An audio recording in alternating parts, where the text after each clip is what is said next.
A esta hora le quiero dar la bienvenida en el estudio de los desayunos de 24 horas acá en Guayaquil al coronel Lucio Gutiérrez, expresidente de la República. Buenos días, gracias por acompañarnos. Buenos días, muchísimas gracias por la invitación. Un saludo a todos los ecuatorianos. Bueno, pido disculpas de antemano por mi voz. Me ha jugado una mala pasada, creo, este cambio de clima que tenemos acá en Guayaquil. Amanecemos con frío, solazo en la tarde, después frío, así que de antemano pido disculpas, coronel.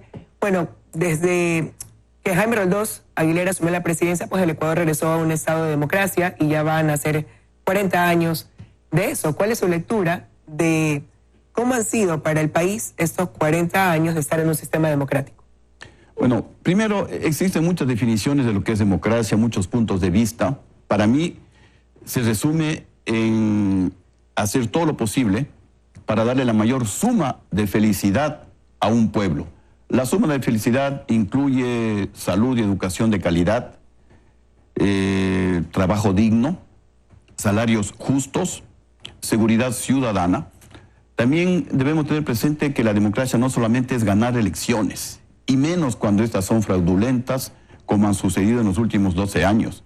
La democracia incluye asimismo el respeto absoluto a los derechos humanos, el respeto a la libertad de expresión, tener funciones del Estado independientes, cumplir la Constitución y las leyes de la República, tener elecciones limpias, entre otras cosas. Y en estos 40 años de democracia, yo creo que todos los gobiernos hemos tenido diferentes dificultades con lo que acabo de mencionar, pero definitivamente con el que la realidad superó a la imaginación es en el gobierno del expresidente, ahora prófugo de la justicia ecuatoriana. No se respetó la libertad de expresión y de pensamiento. Se persiguió, inclusive se clausuraron algunos medios de comunicación. Pero ahí valdría la pena preguntar si entonces esta democracia, que ya como decíamos cumple 40 años, ha estado en riesgo en algún momento de desaparecer. Bueno, ha tenido riesgos y creo que en el gobierno anterior también hubo riesgos. Ahora pues hay alguna gente que anda pidiendo que se adelanten las elecciones, otros que sugieren que el Consejo de Participación Ciudadana y Control Social no debería existir. Existen diferentes posiciones, pero esos son problemas que se repiten en todos los gobiernos. Siempre han habido problemas. Hace 100 años, nuestro presidente de esa época tuvo problemas, hace 50 años hubo problemas, yo tuve problemas, hoy existen problemas. En 50 años, en 100 años, el Ecuador tendrá diferentes problemas. Lo que hará la diferencia es el hombre, es el ser humano, es el presidente de la República. Un gobierno, primeramente, que no robe. Un gobierno que entienda que el poder y que la democracia es para servir al pueblo y no para servirse, y no para enriquecerse. En definitiva, como decía hace un momento, si es que un gobierno entiende que su objetivo es darle la mayor suma de felicidad posible a su pueblo, estos obstáculos, esta oposición constructiva, obviamente se le va a ir superando. Por eso que usted menciona viene muy ligado con un manejo económico acorde que permita tener el presupuesto necesario para poder dar ese bienestar a los ciudadanos de un país en el sentido de educación, salud, trabajo, por mencionar algunos de los puntos importantes. ¿Cómo ha sido ahí entonces ese manejo económico durante estos 40 años? ¿Se podría decir que hemos tenido un manejo sostenido? ¿Qué panoramas usted ve que hemos tenido que atravesar para estar hoy en el punto en el que estamos? Hay temas en los que no se puede actuar con novelería, con improvisación. Y uno de esos temas es la economía. La economía tiene que ser manejada en todos los modelos económicos y mucho más en un modelo dolarizado como el que tenemos en el Ecuador. Debe ser manejado con responsabilidad, debe ser manejado con austeridad, debe ser manejado con disciplina fiscal. Los mandatarios y los gobiernos deben entender que, entre otros temas, la economía no se puede manejar ideológicamente. La economía se debe manejar técnicamente y los resultados de ese buen manejo económico, eso hay que invertirlo con filosofía social en beneficio de todo el país y con preferencia a los más pobres de esa nación. No se puede estar cambiando de modelo. El Ecuador en ciertos temas, y uno de ellos importantísimo es el económico, debe llegar a conclusiones, debe llegar a mantener políticas de Estado, no se puede seguir improvisando, no se puede cambiar de gobierno a gobierno. El Ecuador debe establecer una ruta, y en esa ruta tiene que manejarse el gobierno independiente de la ideología que ese gobierno tenga. Porque al pueblo, ¿qué es lo que le interesa? Al pueblo lo que le interesa es tener trabajo. En la actualidad, según las encuestas, 7 de cada 10 ecuatorianos no tienen empleo. El Ecuador es un pueblo empobrecido. Cuando no hay empleo, cuando aumenta la pobreza, cuando no hay inversiones, la consecuencia lógica es la delincuencia. La delincuencia en el Ecuador está imparable. La violencia no se ha visto, pienso que en todos estos 40 años de democracia, la que actualmente existe. Y esto es consecuencia principalmente del mal manejo económico.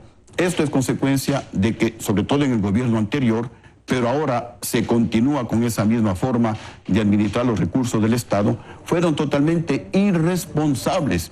Se perdió la mayor bonanza económica de toda la historia del Ecuador. Pero, ecuatorianos, las cosas sí pueden cambiar. Mire, yo tengo aquí algunos datos que quisiera indicarles. Por ejemplo, en el gobierno de Sociedad Patriótica, el Ecuador tuvo la inflación más baja, año 2004, 2003, 2004, 2005, de toda América, incluido Estados Unidos, Chile, Brasil, etcétera. Es decir, datos como estos sí se los puede alcanzar. Ahora, antes de entrar a analizar lo que fue el gobierno de Sociedad Patriótica, quería preguntarle si esto que usted acaba de mencionar se puede haber convertido en una debilidad dentro de esos 40 años de democracia, al punto que Ecuador fue considerado como un país donde era muy fácil poner y sacar presidentes. Mire, gracias por esa pregunta, pero también tengo, y con muchas evidencias, una posición sobre ese tema. Los golpes de Estado en el Ecuador y en el mundo lo dan los generales. Es mentira que el pueblo saca presidentes. Si el pueblo sacaría presidentes, le hubieran sacado a Rafael Correa. Se movilizaban en el país hasta 200,000 personas en todas las ciudades del Ecuador gritando fuera Correa, fuera, y no le pudieron sacar a Correa. Si el pueblo sacaría presidentes, le hubieran sacado al presidente Ortega de Nicaragua. Se movilizaban más de 300,000 personas. O sea, quiere decir que estas manifestaciones que se han realizado en el país, que han sido masivas, no han sido un factor determinante para que haya salido algún presidente. No. Aquí, al menos en los 3 últimos golpes de Estado en estos 40 años de democracia, dieron los generales. El golpe contra el presidente Odalá Bucaram dieron los generales, entre ellos el general Paco Moncayo. El golpe contra el presidente Yamil Mahuad dieron los generales. Nosotros, los coroneles, entre ellos pues Lucio Gutiérrez, lo que hicimos es unirnos al pueblo a un reclamo por el robo de más de 8,000 millones de dólares. Pero ¿quiénes les quitaron el respaldo al presidente Yamil Mahuad? No lo hacen respondiendo a un clamor precisamente de un país, de los ciudadanos de un país que piden un cambio. Lamentablemente no es así, porque las cosas en el Ecuador han empeorado. Después del golpe de Estado dado en contra de mi gobierno por el vicealmirante Víctor Hugo Rosero Barba, por el general Luis Aguas, comandante del Ejército, por el general Hernán Ayala, comandante de la Fuerza Aérea, nombrados por mí. Después del golpe de Estado, el deterioro del Ecuador, pero es prácticamente imparable. La economía, como lo vamos a demostrar, en mi gobierno crecía al 9%. Hoy la economía no crece.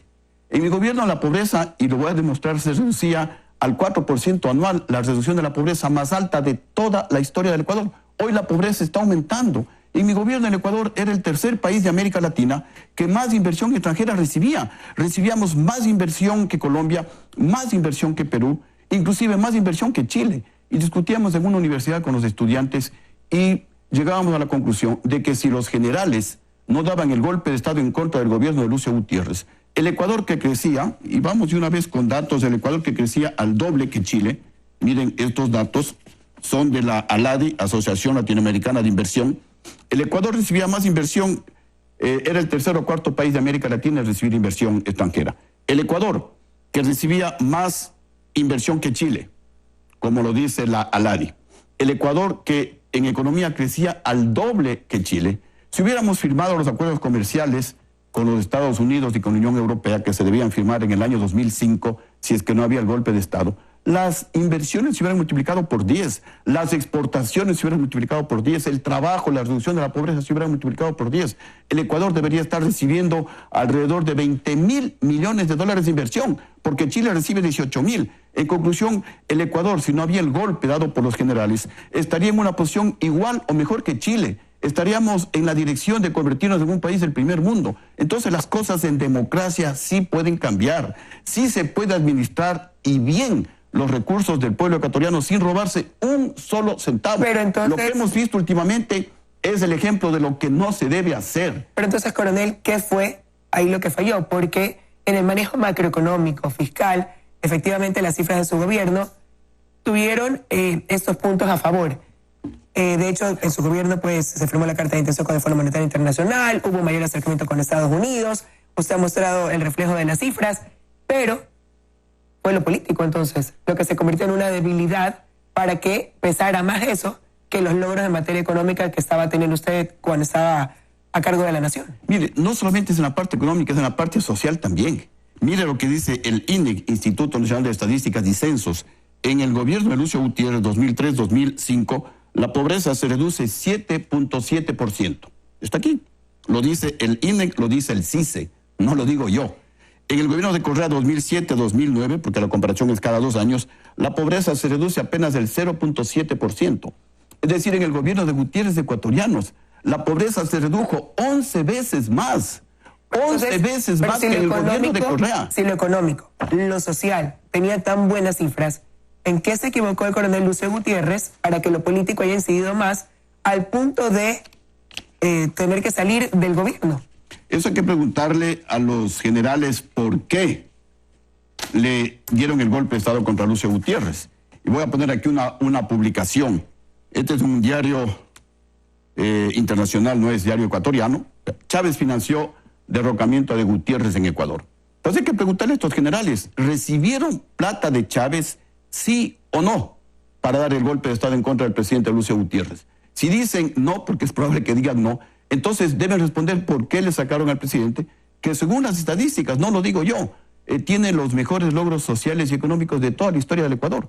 En el gobierno que más crece la economía, en el gobierno de Lucio Gutiérrez. Pero no hubo una incomodidad generada por el hecho de, al inicio, cuando usted sale a la palestra pública, esto de aquí, pues, el 21 de enero del 2000, en el derrocamiento de Yamil Maguad, en un momento dado, cuando se conoce la figura de Lucio Gutiérrez, se llega a establecer una comparación incluso por ser coronel con Hugo Chávez.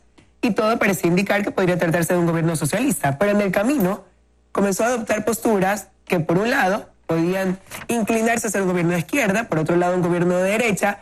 Y esto quizás pudo haber incidido, el tener una postura que se manejaba acorde a lo que podía haber sido más conveniente en ese momento, sin definir una sola línea.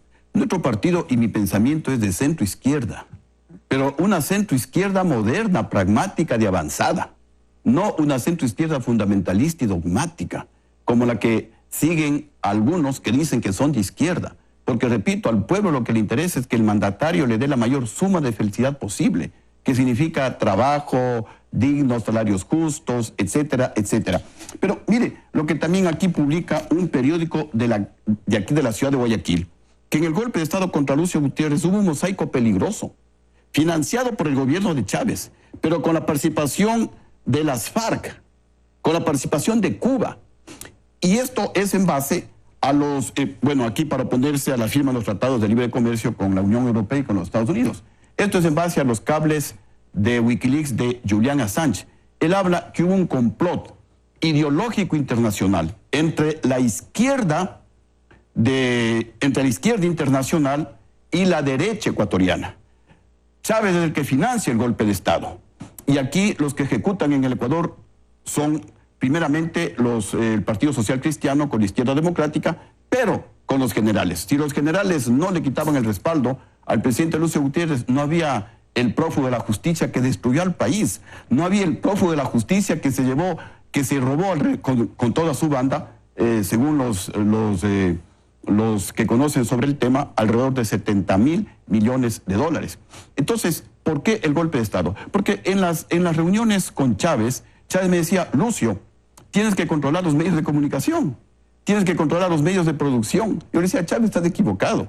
Eso es dictadura y en dictadura nadie invierte. Y si no hay inversión, no hay trabajo y los que más son los pobres. ¿Cómo teniendo un pensamiento tan distinto tenían una tan buena relación? Exactamente así es, porque había una buena amistad, pero cuando Chávez comenzó a sacar estos pensamientos totalmente equivocados, me decía, Lucio, no puedes firmar el acuerdo comercial con los Estados Unidos, no puedes firmar el acuerdo comercial con la Unión Europea. Yo Yo le decía, Chávez, la economía no se maneja ideológicamente. ¿Por qué me decía, ¿y por qué no firmas un acuerdo con Cuba? Le decía, mira, yo no tendría ningún problema en firmar un acuerdo con Cuba, más allá de que no estoy de acuerdo con la violación de los derechos humanos que realiza el gobierno de Fidel Castro, pero yo firmaría un acuerdo con Cuba, porque los acuerdos comerciales no son ideológicos, son técnicos, son de intereses de los estados. Pero yo no le vendo nada a Cuba, ni Cuba le compra nada al Ecuador.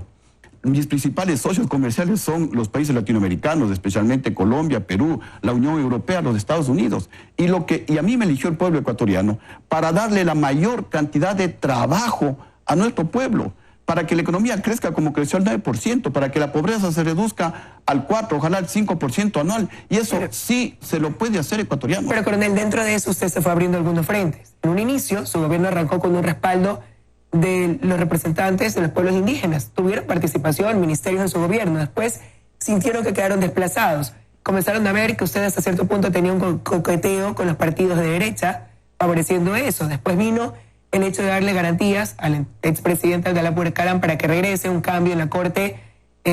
Ahí fue cuando surgió la denominada Pichicorte en su momento, cosas que le comenzaron quizás a pasar factura y que derivaron en un derrocamiento. Mire, voy a decirle algo, creo que es la primera vez que lo voy a hacer públicamente, lo explico detalladamente en mi libro, en base a los comentarios y a los escritos de Julian Assange. Él habla de un complot ideológico internacional y él dice que para la expansión del socialismo del siglo XXI en el Ecuador, el gobierno de Gutiérrez era un obstáculo que había que retirarlo. Y entonces parte de ese complot ideológico internacional es la venida del expresidente Abdalá Bucaram. Yo me opuse a la venida del expresidente Bucaram. Es el nombramiento de la Pichicorte, a la que yo también me opuse. Si cuando yo vengo al Ecuador a entregarme voluntariamente, como debe hacer todo presidente digno, como debe hacer todo presidente de honor, y no la cobardía del prófugo de la justicia. Cuando vengo a entregarme, tenía 94 demandas en la Fiscalía General del Estado, y entre ellas que yo era el responsable de la venida de la traída del presidente Bucaram, que yo era responsable del nombramiento de la Pichicorte, y se demostró, y les demostré que no tenía absolutamente nada que ver en esos temas. Eso fue para que de alguna manera alguna gente de Quito, los politiqueros de siempre, se abanderen de que, la Pichicorte la nombró Lucio, que Lucio trajo a Bucaram. Y entonces de esa manera hubo alguna gente de Quito que también se unió a este tema, hubo un poco de bulla, que aprovecharon los generales que yo les había nombrado para dar el golpe. ¿Pero quién estuvo detrás de todo esto? ¿Fue una idea plenamente de los generales o quién estuvo liderando este proceso de crear entonces esta desinformación de la que usted habla, de atribuirle cosas que usted dice no hizo en su momento? Mire, como dice la prensa internacional, Chávez puso el dinero para golpe en Ecuador. Chávez es el que estuvo detrás de todo esto. ¿Pero en qué momento Chávez lo comienza a ver ya no como un amigo, posible aliado, sino como un enemigo? Porque Chávez lo que quería era reclutar a un presidente en el Ecuador para que aquí se implante el socialismo del siglo XXI, el socialismo chavista. Que yo decía, Chávez, estás equivocado. Y miren, aquí se publica, esto es de un periódico local, de aquí de la ciudad de Guayaquil. El titular es clarísimo: fondos de Venezuela y de las FARC en campaña de Correa según Cable. ¿Y quién es el que financia la campaña de Rafael Correa? Ya lo dice acá, Hugo Chávez. ¿Pero qué pasó entonces? Le saca Chávez a Lucio Gutiérrez, utilizando a los generales traidores, le saca, y obviamente aquí el complot, los partidos de derecha, los socialcristianos de la izquierda democrática, le sacan a Lucio Gutiérrez y después ponen a Rafael Correa. Y Rafael Correa implementa en el Ecuador todo este socialismo chavista del siglo XXI, que es un modelo corrupto, que es un modelo que destruye a los países, como ha destruido Cuba, como Bueno, pero hasta que vino Rafael Correa pasaron unos años, después de la salida de Lucio Gutiérrez. Vinieron otros gobiernos hasta que llegó Rafael Correa. ¿Por qué no vino entonces un manejo sostenido de Hugo Chávez de pretender en ese tiempo instaurar un socialismo, sino que esperó hasta unos años después a que llegara la figura de Rafael Correa para tratar de implementar ese modelo acá en el Ecuador? Parte de ese complot fue sacarle a Lucio Gutiérrez, ponerle al vicepresidente Alfredo Palacio. El vicepresidente Alfredo Palacio en ese gobierno de facto lo puso a Rafael Correa para que se haga conocido. Luego vino la plata. Rafael Correa, pues con esa plata hizo una campaña mucho más millonaria que la del abogado Álvaro Noboa. Nosotros lo veíamos, porque también parte de ese complot fue que a Lucio Gutiérrez, que estaba de candidato a la presidencia en el 2006, le quitaron los derechos políticos. A mí me quitaron los derechos políticos por supuestos $1,000 que me había financiado el Partido de los Trabajadores. se inventaron cualquier cosa para impedir que yo sea candidato, porque todo anunciaba en esa fecha que podía ganar nuevamente la presidencia de la República. Entonces había que evitar que Lucio Gutiérrez en el 2006 nuevamente llegue a la presidencia de la República para que gane la presidencia Rafael Correa. Y hoy estamos viviendo esas consecuencias. ¿Qué pasa en la parte económica? El país no crece. El país posiblemente, según el Fondo Monetario Internacional, va a decrecer el 0.5%. Una deuda, según el propio presidente de la República, que bordea los 75.000 millones de dólares. El Ecuador es uno de los últimos países en recibir inversión. Nadie cree en el Ecuador, nadie quiere invertir en el Ecuador. En la parte social, ya lo dijimos, un país pesimista, empobrecido, la delincuencia imparable en el Ecuador, y esos son, yo diría, los dos temas más graves que tenemos en el Ecuador. La parte económica y la falta de seguridad ciudadana, y el actual gobierno pues, ha sido incapaz de darnos seguridad a los ecuatorianos. Ni siquiera pueden controlar las cárceles. La situación es crítica. ¿Qué es lo que se debería hacer? Lamentablemente el actual presidente no escuchó el clamor del pueblo ecuatoriano. El actual presidente tiene que sacar a todos los correístas de su gobierno. Pero no ha habido un trabajo, sí, de descorreizar al país. Pero ha sido muy tibio. Tenía aquí que ser radical. Porque ¿quiénes son los que impiden en las Cortes de Justicia que se castigue a los responsables del atraco? Son los jueces y los fiscales colocados por el ahora prófugo de la justicia. ¿Quiénes son los que no realizan un trabajo rápido en la fiscalía? Son los fiscales colocados por el prófugo de la justicia. Entonces, si es que no se limpia la justicia ecuatoriana, vamos a continuar como estamos en la actualidad. Porque las inversiones no solamente no vienen cuando no hay las condiciones, sino también influye mucho la justicia. Si no hay justicia independiente, no vendrán inversiones al Ecuador. Si sigue la corrupción como actualmente sigue, porque los fiscales y los jueces de primero, de segundo nivel tarifan. Y eso a mí me consta en casos particulares en los que de alguna manera he tenido conocimiento, los fiscales no le castigan al ladrón habiendo todas las pruebas del robo. Los jueces no le sancionan al ladrón habiendo todas las pruebas, todas las evidencias, inclusive indicadas por el fiscal. ¿Por qué? Porque están tarifando, porque son comprados. ¿Eso pasa actualmente? Eso pasa actualmente en el Ecuador. En su momento, pues, yo pediría también nombres para que el país conozca los nombres de los fiscales. Estoy hablando de los de primer y segundo nivel. No estoy hablando a nivel de Corte Suprema de Justicia o de Corte Nacional de Justicia. Estoy hablando de los niveles más bajos.